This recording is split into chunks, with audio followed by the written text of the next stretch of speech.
చంద్రబాబుతోనే సీమాంధ్ర అభివృద్ధి సాధ్యమని కడప జిల్లా కమలాపురం ఎమ్మెల్యే వీరశివారెడ్డి అభిప్రాయపడ్డారు. ఈ ఉదయం చంద్రబాబు సమక్షంలో తెలుగుదేశం పార్టీ తీర్థం పుచ్చుకున్నారు. రాష్ట్రంలో జగన్ ప్రాబల్యం క్రమేణా తగ్గుతుందన్న వీరశివారెడ్డి కడప జిల్లాలోనే ఆదరణ తగ్గిందని తెలిపారు.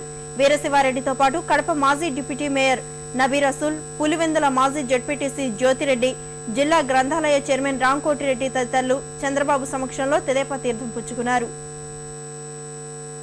తెలుగుదేశం పార్టీలో చేరడం జరిగింది.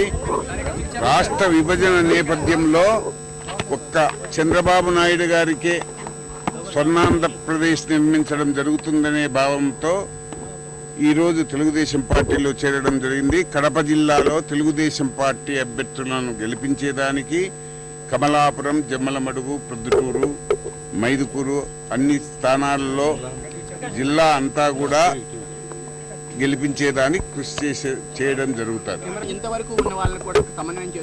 ఓఎస్ అందరినీ కలుపుకొని పార్టీ పురోభివృద్ధికి, పార్టీ అభ్యర్థుల గెలుపు కోసం కృషి చేస్తాం.